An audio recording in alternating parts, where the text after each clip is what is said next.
د لوی سپېڅلي څښتن تعالی په سپېڅلي نامه چې ډېر مهربان او بخښونکی دی، ډېرو قدرمنو کتونکو او اورېدونکو څوک چې دې وخت کې موږ په ژوندۍ بڼه ګورئ او که څوک به بیا موږ وروسته ګورئ، ټولو ته ډېر زیات سلامونه. د لوی افغانستان تلویزیون ته ښه راغلاست.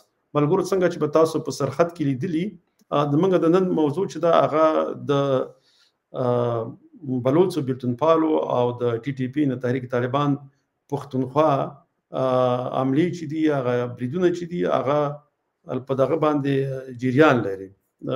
نو دا لومړی به دغه ویډیو تاسو وګورئ، بیا به وروسته پرې موږ خپل نظرونه هم تاسو سره شریکوو. دا لکه تېره ورځ ما یو بل ځوان، لکه کله چې موږ دا خبرې کوو د لوی افغانستان، نو دا داسې نه ده چې پښتونخوا کې لکه داسې څوک نشته پښتانه چې لوی افغانستان نه غواړي. په پښتونخوا کې خپله ډېر پښتانه دي چې لوی افغانستان غواړي، او هغوی هم په دې پوهېږي چې دلته دغه د پښتونخوا په سیمه باندې پنجابي فوز چې دی هغه واکمن دی. دا خلک په ملتپاله ګوندونو کې هم شته، په ملتپاله ګوندونو یا ولسونو کې موجود دي، او هم په مذهبي ډلو کې چې هغه لکه تحریک طالبان دغه چې دی پښتونخوا، ان هغوی د عملي میدان کې دا کوښښونه شروع کړي دي د خپلې خپلواکۍ دپاره، هغوی مبارزه کوي. همداسې ورسره بلوڅ هم دا کار کړی دی. خو لومړی دا ویډیو زه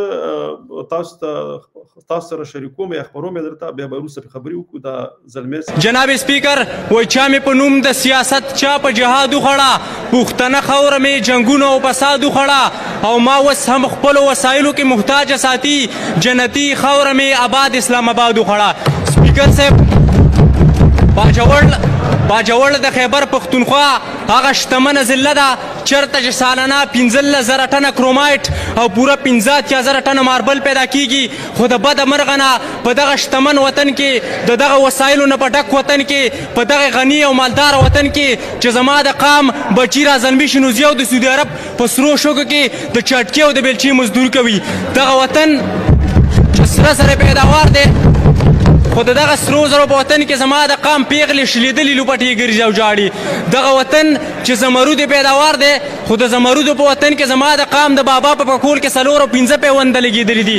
سپیکر صاحب، زموږ سیاسي مشران بار بار دا خبره کوي چې دا زموږ د پلار نیکه وطن دی. دا څنګه زموږ د پلار نیکه وطن دی چې دغه پلار نیکه په وطن کې زه د ماښام د مانځه نه بعد د خپل باجوړ د ښار بازار ته روزم، نو ما تر پنجاب د ډومسایل والا سړی راپسي وایي ته څوک یې او دلته څه کوې، لکه دا حق زما دی، دا د هغه دی.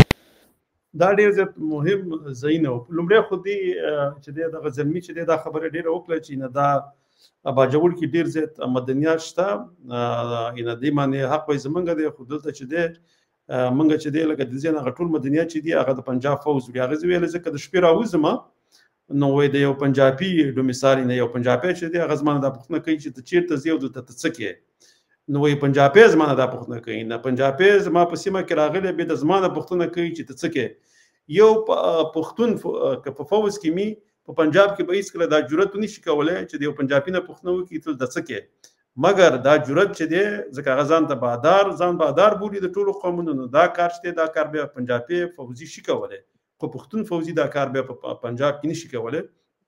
داسې بلوچ چې که په فوز کې هغه دا کار په پنجاب کې نشي کولی. ولې نشي کولی؟ ځکه چې هغه حاکم دی او دوی چې دي دوی غلامان دي. بل دا کار دی هغې ویلی چې په باجوړ کې مدنیات دي. ما د دې په خاطر باندې لږه پلټنه وکړه چې په باجوړ کې دي خو زمرود ویل او کرومایټ هم ویلې، ماربل هم ویلې. دا ماربل چې دي دا باجوړ کې ډېر ښایسته او لوړ کیفیت مرمر نه، موږ ته په پښتو کې مرمر هم یو څوک ته مادیو ته ماربل وایي، ډبرو لپاره مشهور دی. نه باجوړ دی دپاره ډېر مشهور دی د مرمرو دپاره، نه د ماربلو دپاره، خصوصا سفید، شین او خړ رنګ مرمر پکې ډېر موندل کېږي. دا مرمر پاکستان او نورو هېوادونو ته صادریږي.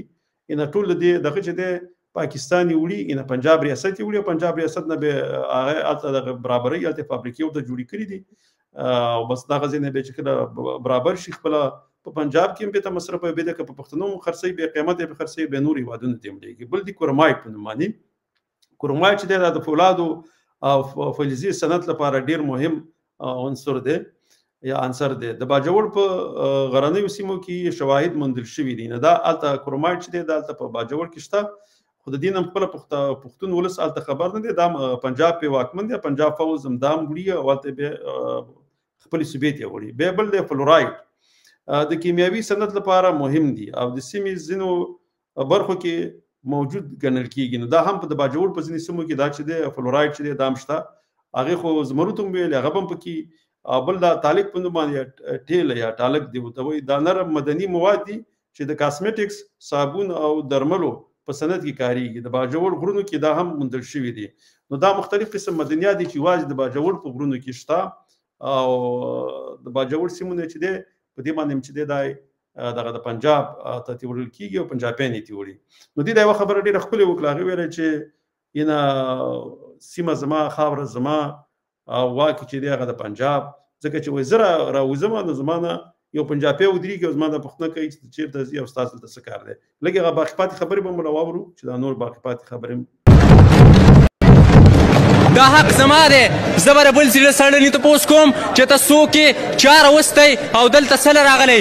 دا د یو پنجابي حق نه جوړېږي چې هغه راشي او زما په وطن کې ما ته دغه بدماشي وکړي، او که بیا د دغې باوجود هم کوي نو دا بیا زما په وطن کې ما ته بدماشي کول دي.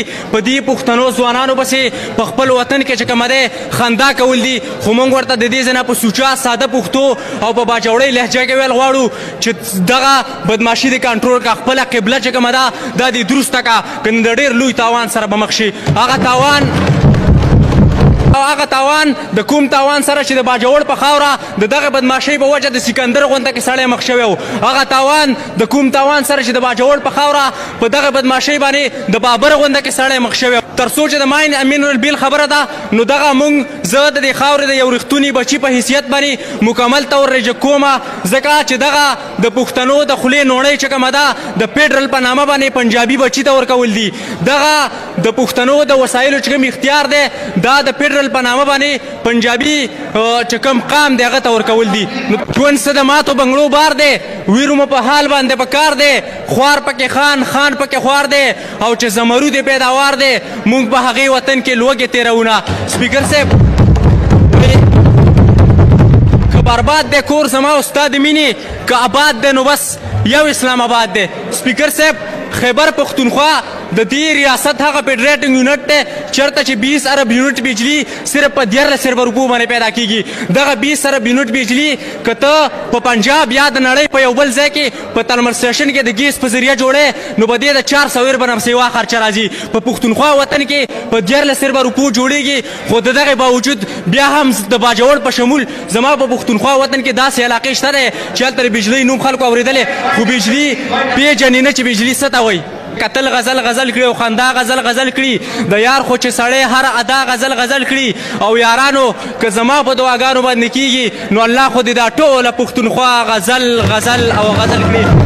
ملګرو دا غم د دې خبرې د زبان سره ځکه کې سره ځکه چې دا تقریبا هغه زمونږ نظرونو مطابق خبرې کوي او دا لګی دی ځوانانو کې دغه شعور بیداره کوي، نه پوهاوی پکې راولي چې دلته یو قوم دی چې هغه واکمن دی او هغه چې دی بهرنی سیاست د پښتونخوا بهرنی سیاست، داخلي سیاست، نظامی سیاست دا ټول چې دی د پنجاب په لاس کې دی او هغه چې څه وغواړي هغه شانته کوي.